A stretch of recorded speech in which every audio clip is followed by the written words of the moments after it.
سوال یہ ہے کہ کیا قربانی فرض ہے، واجب ہے یا سنت مستحب ہے، اور قربانی کی شرائط کیا ہیں؟ محمد سلمان پنڈی سے۔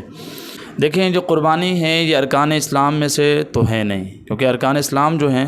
وہ کلمہ ہے، نماز ہے، روزہ ہے، حج ہے اور زکوٰۃ ہے، تو اس لیے قربانی فرض تو ہے نہیں۔ قربانی واجب ہے، اور واجب بھی فقہ حنفیہ کے مطابق ہے، کیونکہ فقہ حنفیہ کے مطابق جو صاحب نصاب ہو، استطاعت رکھتا ہو، تو اس پر قربانی واجب ہے۔ رسول اللہ صلی اللہ علیہ وسلم کی پاکیزہ گفتگو ہے کہ جو شخص صاحب نصاب ہو اور وہ قربانی نہ کرے تو وہ ہماری عیدگاہ میں داخل نہ ہو۔ اس سے دو چیزیں ثابت ہوتی ہیں، ایک تو ہوتا ہے وسلم کی ناراضگی کا اظہار،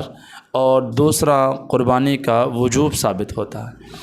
اور دوسری حدیث میں رسول اللہ صلی اللہ علیہ وسلم کی پاکیزہ گفتگو ہے، حضور کا فرمان ہے کہ جس نے عید الاضحیٰ کی نماز سے پہلے قربانی کر لی تو وہ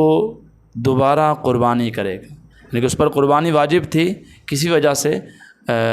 جانور کو ذبح عید الاضحیٰ کی نماز سے پہلے ذبح کر لیا، تو اس کے لیے ضروری ہے کہ دوبارہ وہ اپنا واجب ادا کرے۔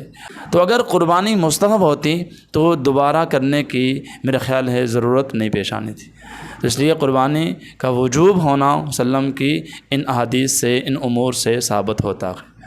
دوسرا مسئلہ جو ہے کہ قربانی واجب ہونے کی شرائط کیا ہیں؟ دیکھیں، شریعت نے ہر مسلمان پر قربانی واجب نہیں قرار دی، بلکہ قربانی کے وجوب ہونے کے لیے کچھ شرائط شریعت نے رکھی ہیں، اگر وہ شرطیں پائی جاتی ہیں تو قربانی واجب ہوتی ہے۔ ان شرائط میں سے جو سب سے پہلی شرط ہے وہ یہ ہے کہ مسلمان ہونا، نمبر 2 بالغ ہونا، نمبر 3 عاقل ہونا، نمبر 4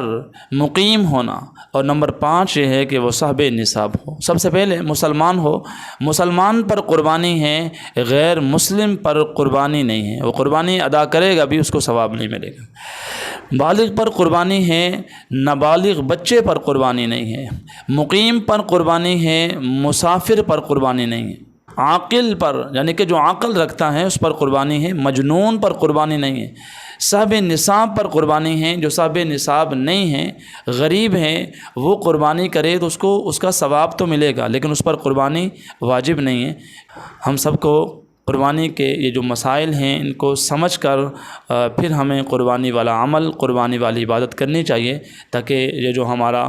مال ہے جو ہم خرچ کرتے ہیں اللہ کے راستے میں، وہ صحیح معنوں میں ہمیں اس کا اجر ملے۔